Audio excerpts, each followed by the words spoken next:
How you feeling? How was your last 48 hours emotionally and physically, and now gearing up for this? I feel good. I feel great.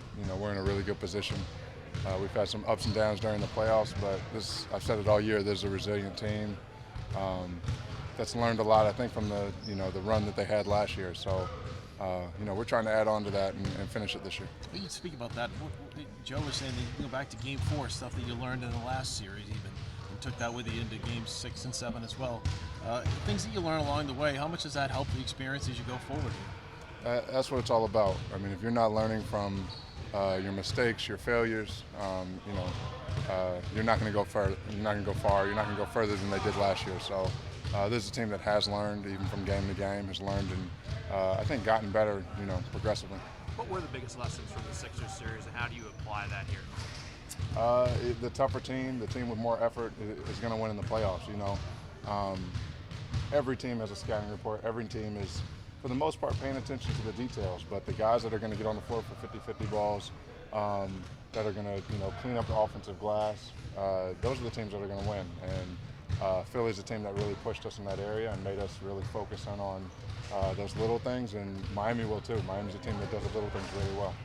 Last year in this series, the conference finals and the finals, really when we started to notice, wow, they can use another ball handler.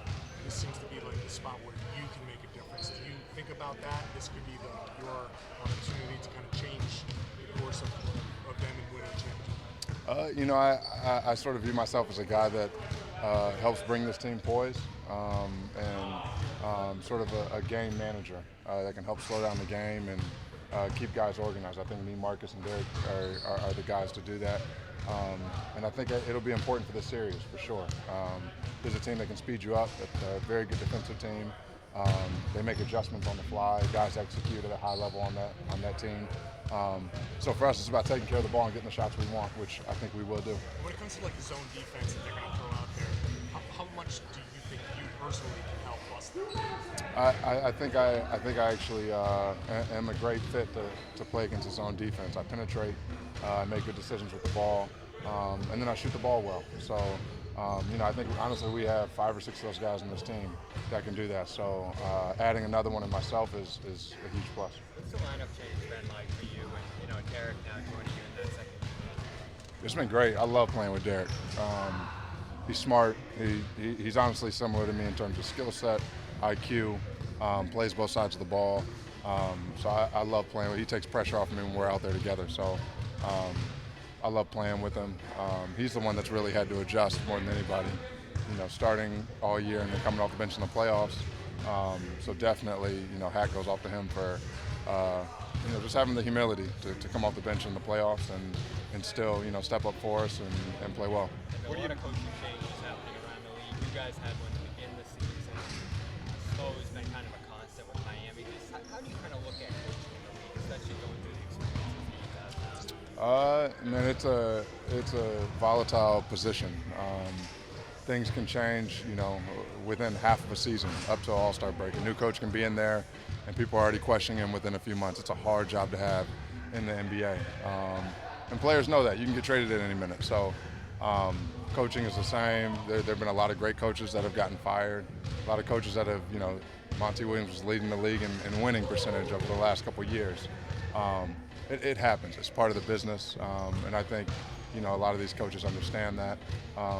They're going to get other opportunities. So, it's been interesting to watch for sure. Malcolm, what do you make of this coaching matchup? You got a rookie coach going up against one of the greats. How do you see this playing out? For sure. It's definitely going to be a challenge for Joe. But I think he's going to handle it well. I think he's handled it well all season. He's been scrutinized, but he's done a good job. And he is a rookie coach, but he's taken a championship caliber team, and now we're back in the Eastern Conference Finals. So I think he deserves some credit for that. But he's going up against one of the greatest coaches of all time, in Spo, and I think there's a level of respect there, a level of understanding. Spo's going to make adjustments, and game to game is going to change how those guys play, depending on how the series is going, and Joe's going to make adjustments accordingly. Thoughts on the Heat? From an emotional standpoint, how challenging is it to go from obviously the high of a Game 7 into a new series, a new team, less familiarity. How do you go about getting to a place where you were in Game 7 emotionally to get off a good start? It's a maturity thing. I think the guy we followed all season, our leader, is Al Horford. And I think he's going to continue to lead us. There was a point today in practice where, guys were, it was a little light. Practice was light, and guys were a little loose. And Al brought us together in the middle of practice and just told us to tighten it up. And I think it's those constant reminders from our leader that's going to help us stay poised, start the series poised, and really locked in. Obviously, each player is his playing. voice that's come through the most. Yeah, it's definitely been Al's voice. I think he's seen the most, but he's also just sort of taking the throne on leading us. And you have a special leader when guys like Jason Tatum, a top 5 player in the world, Jaylen Brown, another top player in the world, listen to him. They're quiet. They listen to him. They want his feedback. They want his leadership. So Al's been that special leader for us all season. Obviously, each player wants to win a championship for their own personal journey, but is there a part of wanting to win for Al as well? Absolutely. That's a huge piece for us. That's a huge piece. Al has given this league so much. He's given this organization so much, these guys so much. And I think a big piece for us is to want to see him go out on top, go out with the championship, go out with a ring, because he's more deserving than anybody. What kind of challenges do the Heat present?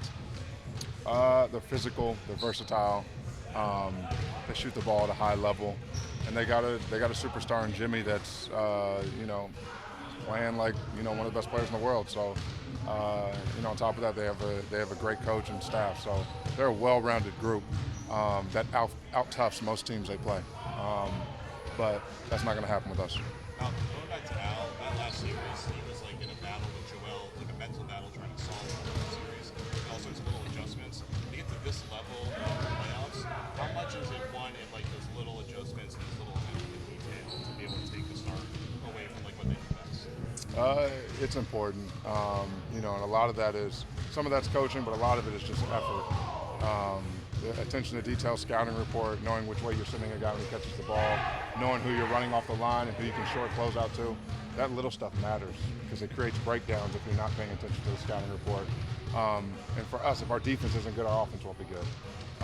So for us, it's going to start on the defensive end and the details, knowing the personnel.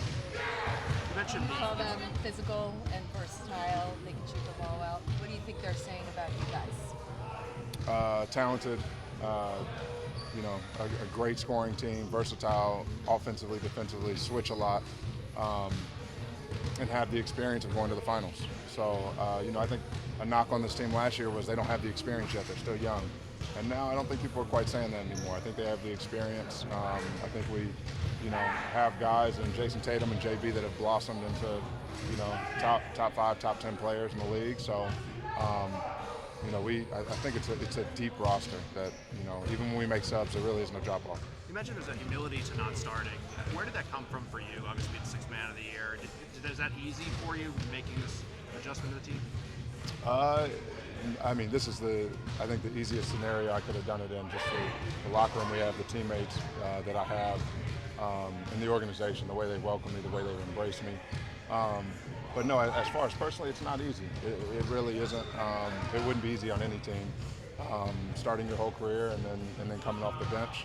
But my teammates have made it a great experience for me and Joe and the coaching staff. So it's something I've really enjoyed, and we're winning. We're winning at a high level. We're doing it together. Guys really enjoy each other on and off the court. I can't say that for all the teams I've been on, so this is special. Thanks, man.